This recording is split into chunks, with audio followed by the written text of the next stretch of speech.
Maestro de la Iglesia, Orígenes de Alejandría. Orígenes fue un erudito y teólogo cristiano, nacido en Alejandría, Egipto, en el año 184. Fue hijo de padres cristianos. De hecho, su padre fue prisionero durante la persecución de Septimio Severo. Orígenes deseaba unírsele en prisión, pero su madre se lo impidió. Finalmente, su padre murió martirizado en el año 202. Orígenes fue discípulo de Clemente de Alejandría y se convirtió en el más distinguido de sus pupilos, debido a su genio excepcional. Inició por órdenes de Demetrio preparando a los candidatos a bautismo, pues era considerado un gran maestro de la fe cristiana. Posteriormente se convirtió en docente en una escuela cristiana donde enseñaba a cristianos y paganos de renombre. Sus estudios y obras lo convirtieron en un gran filósofo cristiano y un erudito de las Escrituras. Sus obras: La Hexapla, colección de 6 columnas del Antiguo Testamento que contenía el texto hebreo, una transliteración en las letras griegas y 4 versiones distintas al griego. También escribió comentarios y sermones sobre una buena parte del texto bíblico. Escribió una apología sobre Celso y una obra sistemática más conocida como De Principis. Teología de Orígenes.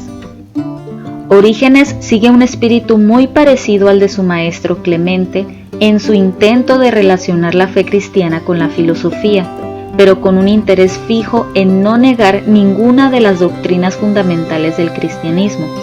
Algunos historiadores le llaman a su doctrina neoplatonicismo.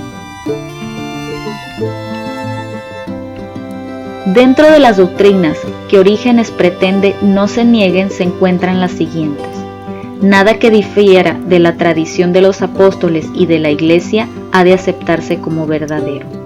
Hay un solo Dios creador y ordenador del universo. Jesucristo es el Hijo de Dios, nacido antes de todas las criaturas y se ha encarnado como hombre sin dejar de ser Dios. La gloria del Espíritu Santo es la misma del Padre y del Hijo. El alma recibirá recompensa o castigo según su vida en este mundo, y al final habrá resurrección. Según Orígenes, hubo 2 creaciones, una puramente espiritual y otra material. La espiritual apartó la vista del Creador y cayó.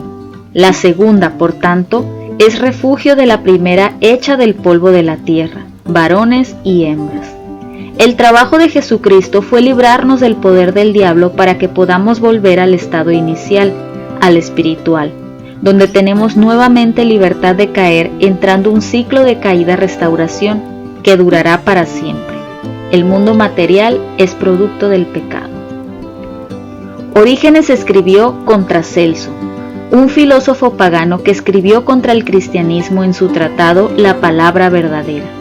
Celso consideraba ignorantes y antipatrióticos a los cristianos e irracionales a sus doctrinas. Sus disparates eran tales que acusó a Jesús de realizar milagros con magia negra. Orígenes responde a los argumentos de Celso punto por punto desde la perspectiva de un filósofo platónico.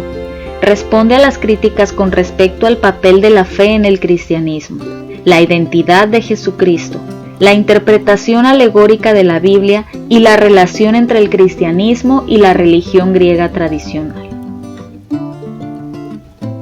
Orígenes murió en el año 254 en la ciudad de Tiro, a causa de la persecución y tortura recibida por Decio.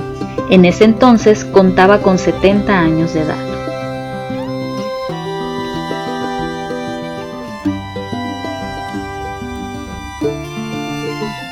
Cipriano de Cartago.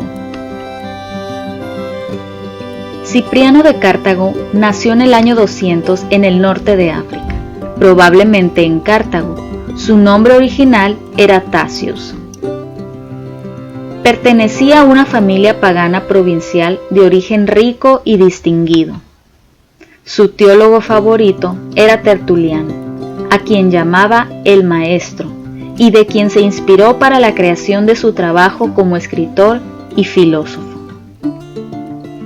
Cipriano de Cartago fue profesor de retórica, diácono, presbítero y finalmente obispo de Cartago en el año 248. Sus obras. Sus escritos, muchos de los cuales se conservan hasta hoy, son preciosas joyas de la literatura cristiana del siglo III. Su obra más importante es De Unitate Ecclesiae, donde revela un fortísimo sentimiento de la unidad, pues considera que fuera de la Iglesia no existe salvación posible. Fuera de ella pierde todo significado las oraciones, los milagros y los martirios. Otra de sus obras es el Tratado sobre la oración del Señor. Las siguientes obras tienen una autenticidad dudosa: De Spectaculis, De Bono Pudicitiae, De Indolorum Vanitate, De Laude Martiri, Adversus Aleatores, De Montibus Sina Etzion y Cena Cipriani. Cipriano combinaba la arrogancia de su pensamiento con la conciencia de la dignidad de su oficio. Su vida seria, su abnegación y fidelidad, moderación y la grandeza de su alma han recibido la admiración posterior. El éxito de los escritos de Cipriano en el mundo cristiano occidental fue notable. Su estilo fácil, desenvuelto y limpio fue preferido al estilo obscuro, intrincado y difícil de Tertuliano. Por ello el mártir cartaginés, mucho más popular que el hereje montañista, fue hasta la aparición de San Agustín el autor fundamental de la literatura latina cristiana. La teología de Cipriano. La Iglesia es el cuerpo de Cristo, que ha de participar de la victoria de su cabeza. Fuera de la Iglesia no hay salvación, y nadie que no tenga la Iglesia por madre puede tener a Dios por Padre. La Iglesia debe ser una comunidad de santos, y los idólatras y apóstatas no tienen lugar en ella. Insistía en la necesidad de regular la admisión de los caídos a la comunidad de la Iglesia, ya que sus opositores solo creían necesario el simple arrepentimiento. Debido a su pensamiento y su elección como obispo, tuvo varios opositores presbíteros, entre ellos Felicísimo, lo que ocasionó que más tarde diera lugar al cisma de Novato y Felicísimo, donde Cipriano se oponía a recibir a los lapsis o los caídos de nuevo a la Iglesia y de forma inmediata como exigían. Cipriano de Cartago murió decapitado como mártir el 14 de diciembre del año 258.